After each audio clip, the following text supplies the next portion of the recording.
All right, Priscilla Alvarez in Florida for us, traveling with the president. Thanks so much. CNN's Caitlin Collins and David Chalian are here to discuss. So, Caitlin, as Priscilla just mentioned, this morning you interviewed Senator Scott about his proposal. We're about the fact that he did, in Rescue America, call for all federal legislation to sunset after 5 years, and then it could be brought back up if Congress chooses to do so.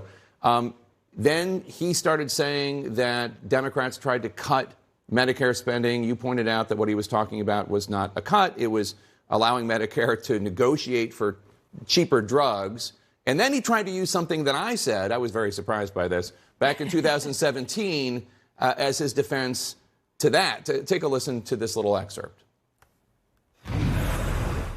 What passed in the Inflation Reduction Act, reducing drug spending, is not cutting benefits to Medicare.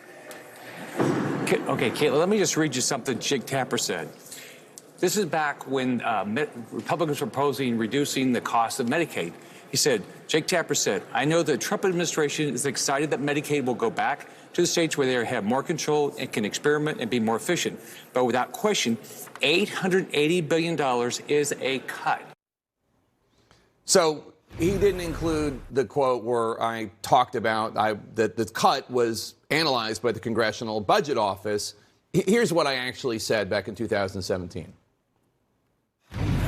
According to the Congressional Budget Office, the health care bill that just passed the House would cut $880 billion over 10 years from Medicaid. Now, I know that the Trump administration is excited that Medicaid will go back to the states where they have more control and can experiment and be more efficient. But without question, $880 billion fewer dollars is a cut. So the context here is I was quoting the CBO on its analysis on a proposal for Medicaid, and I was asking the Health and Human Services Secretary, Tom Price, how that cut, as defined by CBO, didn't violate Trump's campaign promise to never make such a cut.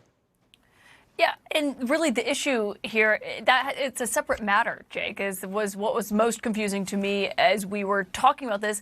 And this is something I spoke with Senator Scott about just 2 days ago. I had expected him to say this because it's in a new ad where he's calling on President Biden to resign. But what is happening here in the Inflation Reduction Act is that they've reduced drug prices. Basically, the government can actually negotiate these drug prices. So basically, it is saving them money. And reducing spending is not the same as cutting drug prices. It actually makes the drug provision more beneficial to those Medicare recipients. But that was beyond the point of what the interview was, which was to talk about his plan that he proposed and that he told me this morning he does not believe is a mistake to roll out this plan that would sunset all of this federal legislation, including Medicare, including Social Security, every 5 years unless it was authorized by Congress. And so that was really what was at the heart of the matter. That is what he is clashing with President Biden over. But that is also a fact that he was bringing up, essentially trying to argue he's not the only one putting Medicare on the chopping block for potentially not being reauthorized. He's saying President Biden was doing the same. That was his claim. Right. The cut is pharmaceutical company profits, right? Because now Medicare gets to negotiate. David, cutting Medicaid appropriations by more than $800 billion over 10 years and sending the money to the states and allowing them to experiment with less money, it's just not the same thing as what the Inflation Reduction Act did in terms of allowing Medicare to negotiate for lower drug prices. And I have to say, it seems bizarre to suggest otherwise. I know he was trying to say that I'm going to call it a cut when Republicans do it and not when Democrats do it, but it's just not even remotely the same thing. Yeah, I don't think it's bizarre necessarily. I think it's intellectually dishonest of what it actually is. And as you're noting, if indeed CBO scores this legislation that you were talking about back then, that is an actual cut and sends fewer dollars to the states to then experiment with, it's just apples and oranges from actually having the power to negotiate through Medicare with drug companies to bring the price down for people on Medicare for their prescription drugs, having nothing to do with the overall funding level of Medicare. Yeah, it's strange to me, but I guess he doesn't want to talk about Part 6, Caitlin, of Senator Scott's Rescue America plan. And anybody can go online and find it. It's still on Rescue America. Just Google it. The Part 6 is government reform and debt.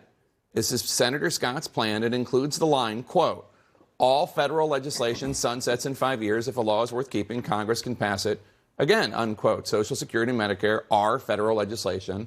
So President Biden saying Scott proposed sunsetting those programs, it's accurate. I'm not saying it's a bad idea or a good idea.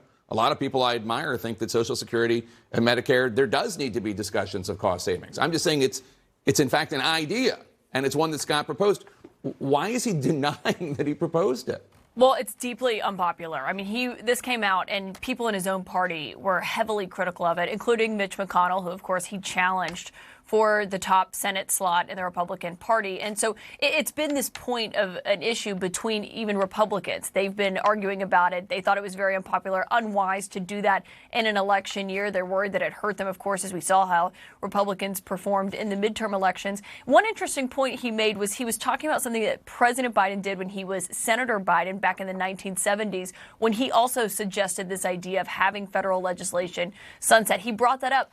But it's notable because he said that Biden is twisting his words. And of course, that was 50 years ago that President Biden rolled out this plan, and he was drawing a similarity between the two of them. And so I just think it's notable given, he's denying what is on his own website, what he's talked about. I asked why he didn't make an exemption for Medicare and Social Security if he wasn't talking about them. But Jake, he didn't say why.